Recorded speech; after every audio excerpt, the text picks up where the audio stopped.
They looked so different, older, thinner, worn down by life, but I'd recognize those faces anywhere. My father, my mother, my brother, standing in line at the shelter. My shelter. 10 years after throwing me out with nothing but a backpack and a few granola bars, they walked in asking for help, never realizing the woman holding the intake clipboard was the same girl they left behind. Hi, I'm Maya, and once my own family said I wasn't worth feeding. Now I decide who gets fed. Would you have told them who you were? Or stayed silent like I did at first? Tell me in the comments, what would you have done? I always thought I'd have time to prepare for something like this, some dramatic reckoning, some warning. But life doesn't send invitations for moments like these. It just opens the door and lets in the cold. The line had already curled around the side of the building by the time I stepped outside. Snowflakes clung to the ends of scarves and the folds of paper bags. The air smelled like salt and exhaust, the kind of Midwest winter mix you can feel in your lungs. I passed by a man with a cough so dry it scraped the air, and a mother trying to keep a toddler's fingers tucked inside a too thin pair of gloves. Just another Cleveland January, just another overcapacity night. Janelle waved at me from the lobby window, her breath fogging the glass. I nodded, then made my way through the double doors and into the intake hallway, where the space heater hummed like a tired old truck. I didn't notice them right away. Just 3 more figures in the shuffle of coats and layers. One stood rigid, shoulders slumped as if memory had weight. The second kept her arms folded tightly across her chest, eyes darting like she didn't know where to land. The third, taller, younger, paced slightly, restless. There was something in the curve of his jaw that made me slow down. "Janelle," I said softly, stepping behind the desk. "You got names?" She handed me the intake clipboard without looking up. No IDs, no belongings. Said they just got evicted from somewhere in Parma. The guy didn't want to talk much. I looked down. Frank Thompson, Linda Thompson, Brandon Thompson. My throat went dry. The edges of the clipboard dug into my palm. I hadn't heard those names in almost a decade. Not in my world, not like this. No mention of next of kin. No note about me. My eyes moved from the paper to the figures across the room. Frank clutched a plastic grocery bag like it might vanish if he let go. Linda rubbed one gloved hand with the other, face pale beneath her knit cap. Brandon leaned against the wall, arms crossed, jaw tight, just like he always used to when things didn't go his way. They didn't see me. Not yet. To them, I was just a woman in a parka holding a clipboard. Janelle glanced at me. "You all right?" I nodded, the word caught behind my teeth. "Just tired," I managed, but my grip tightened. In this life, people don't always show up to apologize. Sometimes they just show up needing something, and you have to decide who you are when they do. I turned, walked quickly back into my office, and shut the door behind me. The heater buzzed faintly overhead. I laid the clipboard on my desk and stared at the 3 names. I could have torn the paper. I could have tossed it. But instead, I sat down and opened the file system. They didn't know whose roof they were standing under, but they would soon. I didn't leave. That's what I tell myself every time the story creeps back in. I didn't run. I didn't rebel. I was sent out like trash on pickup day. 3 granola bars, 1 too thin jacket, and the door shut tight behind me. That winter had teeth. Cleveland always gets serious in January, but that year the cold came early and didn't let up.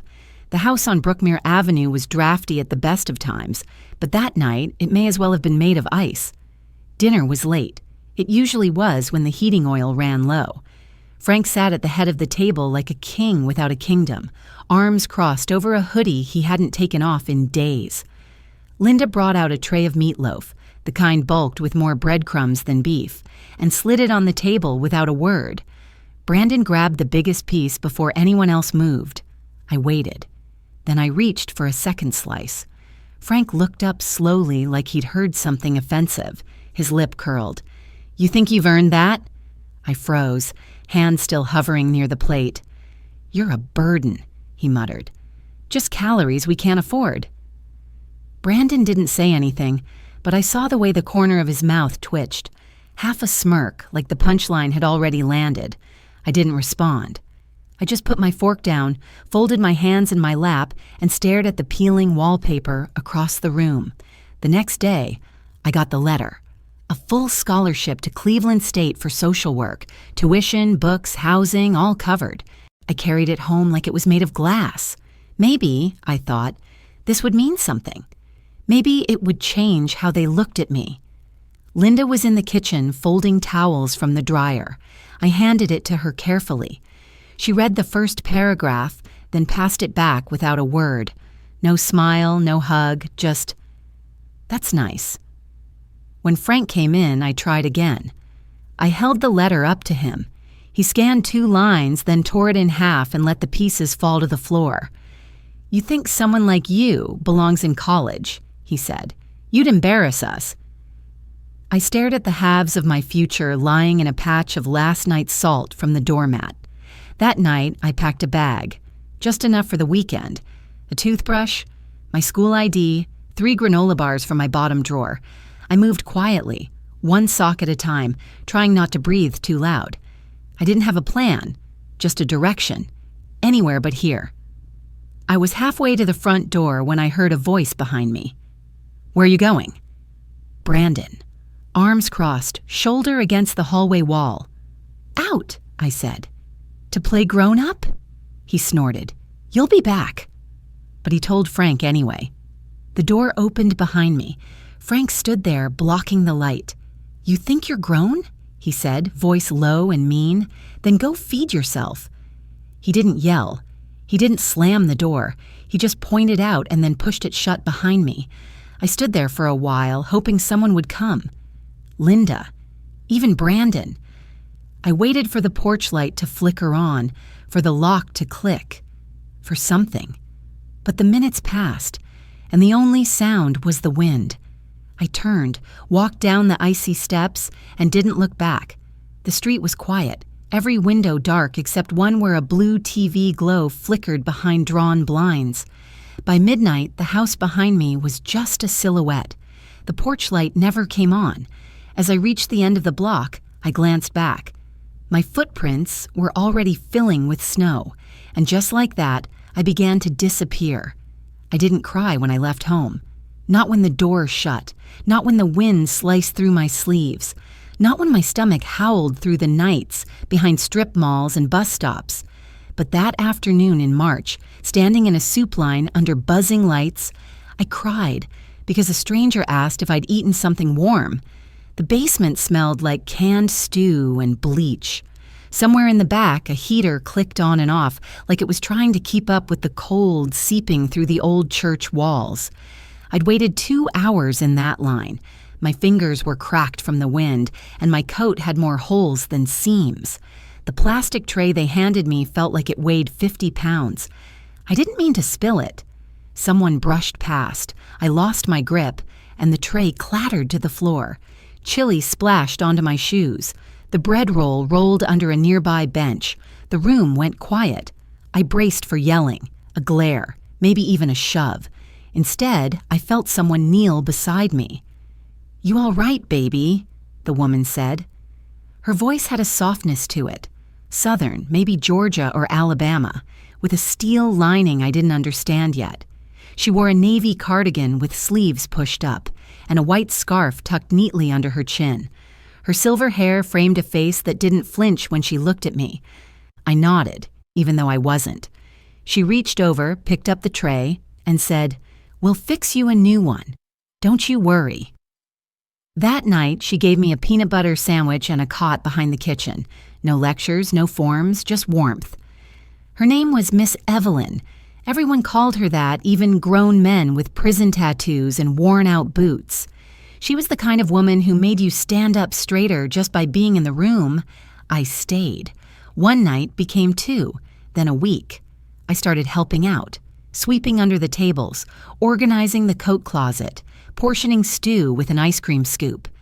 Miss Evelyn didn't ask questions, but she noticed everything. "You fold like someone raised on corners and rules," she said once. "That mean you're good at math too?" I shrugged. "I guess." Next thing I knew, she had me logging inventory, counting cans, tracking donations, sorting receipts in shoeboxes. She taught me how to fill out a FAFSA form, handed me a flyer for GED classes, and even came with me to register. On the way there, the heater in her tan Buick gave out on the passenger side, so she handed me a hot water bottle wrapped in a dish towel. "Don't say I never spoil you," she winked. She never pried, never pushed. But one evening, after we cleaned up from a holiday dinner, she handed me a small red stocking. It had my name stitched across the top, crooked letters in white thread, a little uneven. I figured if you're going to hang around, you might as well be family. I stared at it for a long time before taking it. In this life, sometimes love shows up not with flowers or speeches, but with thread and an old woman who sees you when no one else does. She hung the stocking next to hers on the church fireplace, just below the wooden cross.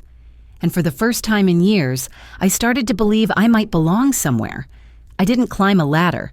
There was no one holding one steady for me, no rungs already carved out by someone else. I built mine, slow, splintered, and one rung at a time.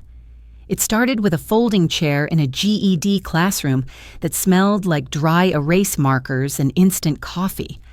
I sat in the back, hoodie up, trying to disappear into the linoleum. But something about answering questions right, quietly, consistently, started to shift how people looked at me. Not like I was broken, not like I was in the wrong place. Miss Evelyn was the one who'd pushed the brochure across the kitchen table. "You've got grit, baby," she'd said. "Grit'll take you places talent can't." She always made it sound like she saw a map in me, even when I felt lost. I passed the GED, then came community college, FAFSA forms, a plastic ID badge that never quite fit in my wallet, and night classes 3 bus transfers away. I worked days and studied nights. Evelyn would leave leftovers in foil on the stove, cabbage soup, cornbread, sometimes just a baked potato with butter. "You don't need much," she'd say. "Just something warm and a reason to keep going." Then one morning in late spring, I came home to find her slumped on the kitchen floor. Stroke. She was gone before the ambulance even got there. In the drawer by her bed was an envelope with my name on it. Inside, a letter in shaky handwriting, a few old photos, and a legal document. She'd created a small trust from her savings and pension, enough to cover my tuition through graduation. "If I ever had a daughter," she wrote, "I'd want her to grow into the woman I see in you." I folded the letter and kept it in the lining of my coat pocket, pressed close to my chest during the days that followed. I didn't just go back to school. I threw myself into it. I stopped apologizing for being the oldest in the room. I stopped hiding the fact that I still lived in Evelyn's old apartment behind the church. I started volunteering at the same shelter where I once stood in line for soup. At first, they gave me late-night cleaning shifts and basic sorting work. But I stayed. I asked questions. I showed up early and stayed late. By 2020, I was handling intake interviews. By 2022, I was a lead caseworker, balancing county funding requests and trying to stretch one coat donation across 10 children. I learned to juggle bureaucracy with compassion, red tape with real names. Some nights I cried in the supply closet. But I never stopped. I kept Evelyn's photo in my desk drawer and her letter taped behind the clipboard on my office wall. When things got hard, I'd take a breath and imagine her voice, steady, soft. "Build it strong, baby. Someone out there will need it." In 2024, the board called me into a meeting. They offered me the director role, youngest in the shelter's history. I didn't cry, I didn't cheer, I just nodded and said, "Only if there's no press. No interviews. I'm here to work, not be a headline." That winter, the snow came early and stayed too long. We were over capacity with cots in the hallway and volunteers pulling double shifts. And one afternoon, the intake doors creaked open and the cold didn't come in alone. They sat across from me. Same blood, same eyes, same silence that used to fill the house like fog. They didn't recognize me. Not really. Maybe they saw the badge, the clipboard, the professional tone, but not the girl they once told to feed herself. Frank slouched in the middle chair, arms crossed, eyes scanning the room like he was sizing it up for threat or escape. Linda sat stiffly beside him, her hands folded in her lap so tightly her knuckles blanched. Brandon leaned back, chewing invisible gum, like he was already bored of being here. I closed the office door behind me, the soft click louder than it should have been. "Thank you for coming in," I said, voice calm. "We just need to clarify a few details for intake." No one responded. Brandon scratched the side of his face. Frank cleared his throat. Linda blinked twice and stared at the folder in my hands. I sat down, opened it slowly, letting the silence stretch. I looked at Frank, then the others, then back to him. "Do you still think I'm not worth feeding?" The question landed like a dropped plate, sharp and final. Frank blinked. "What?" "You said it once. I was just calories you couldn't afford, remember?" His jaw tightened. Linda turned to him, startled. Brandon sat forward now, squinting, a confused crease forming between his brows. I didn't raise my voice. I didn't need to. "You padlocked the fridge, tore my scholarship letter in half, told people I ran away when you never even called the police." Linda let out a soft gasp, like remembering something she had worked hard to forget. Her hand drifted toward the pocket of her coat, where I knew she kept the photo. I didn't know he said that," she whispered.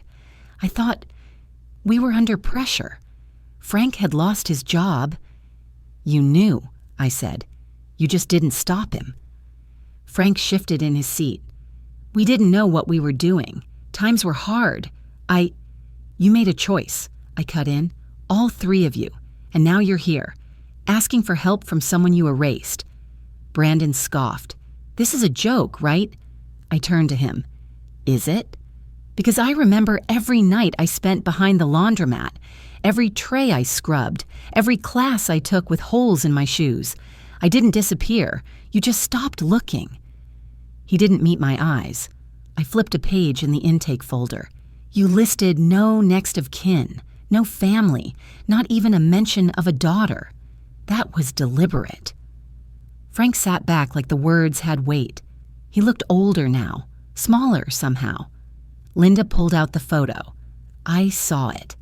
Me at 16, standing in front of the donation tree at the church, wearing a sweater that didn't quite fit. The corners were worn, the colors faded. "I kept it," she murmured. "I missed you." "You missed an idea of me," I said. "Not the person you left behind." I leaned forward slightly. "I'm the director here. You will be given a place to sleep, meals like everyone else. You'll follow the rules. There are no family favors. Not anymore." Frank nodded once, slowly, like surrender. Linda's lip quivered. She opened her mouth, but I stood before she could say anything. I pressed the intercom. "Janelle, please assign Mr. Thompson to men's dorm 2. Linda and Brandon to family wing 3. A pause. Then Janelle's voice, neutral. "Copy that." Brandon stood without a word, shoving the photo back into his coat. He didn't look at me again. As they filed out, I stayed seated, fingers still on the folder. The heater hummed above. The snow outside kept falling. I didn't cry. I didn't shake. In this life, we don't always get the apology. Sometimes we just get the power to close the door without slamming it. Some ghosts don't haunt you. They don't slam doors or whisper your name in the dark. They just wait. Quiet, still. Like unopened mail at the bottom of a drawer, and one day you walk past them without flinching. It was late January, the kind of cold that sat low in your bones and didn't let go, even indoors. We were still over capacity, 3 families to a room, extra cots lining the hallway like dominoes. The smell of chili drifted from the kitchen. Somewhere down the hall, kids were arguing over whose turn it was in a board game, missing half the pieces. I moved through the hall slowly, clipboard in hand, checking bunk assignments and noting who needed fresh bedding. In the supply room, I reminded Janelle to order more baby formula before the week ran out. She nodded. "Already on it. You need anything?" "No," I said, glancing toward the window. "I've got what I need." We passed the family wing. I didn't pause outside their door. I knew Frank was assigned a lower bunk in men's dorm 2. Linda and Brandon were in family wing 3. They were clients now, no different from anyone else here. Just names on a chart, just another story in a place full of them. Near the stairwell, a little girl came barreling around the corner. She had a piece of paper clutched in both hands and paint on her sleeves. "Miss Maya," she called, breathless. "Look!" She held up a crayon drawing, a figure in a red coat, a golden crown on her head, and a big silver spoon in her hand. "That's you," she said proudly. "You're the shelter queen." I smiled, wide and real, and knelt to meet her eyes. "Is that chili in the spoon?" "Yep, the good kind," she grinned. I thanked her, took the picture, and promised to hang it in my office. She skipped away, leaving a faint trail of glitter and joy. Back in my office, I taped the drawing beside Miss Evelyn's letter, the edges curling slightly from the steam of the old radiator nearby. I lit a small candle by the window, same kind Miss Evelyn used to keep burning after evening meals at the church. The snow was falling again, soft, slow, steady. It dusted the street like powdered sugar, covering the sidewalks, the roofs, the stories we'd rather forget. I stood there a long while watching the flakes drift down. Then I breathed in, deep and steady, and whispered, "Turns out I was worth feeding." There was no thunder in it, no fanfare, just the quiet kind of truth that settles in your chest and stays. Behind me, the halls buzzed with low laughter and quiet chores. Someone called for help with blankets. A baby cried, then hushed. And outside, the snow kept falling. But inside, the lights stayed warm. Some nights, when the snow falls just right, I still light that little candle by the window, not out of grief, but gratitude, for the woman who gave me shelter and the girl I once was, who chose to stay standing. In life, we don't always get to rewrite the past, but we can choose what kind of future we build, brick by brick, kindness by kindness. Sometimes the people who broke us won't say sorry, and sometimes we learn to heal anyway. If this story touched you, I'd love to hear how it made you feel.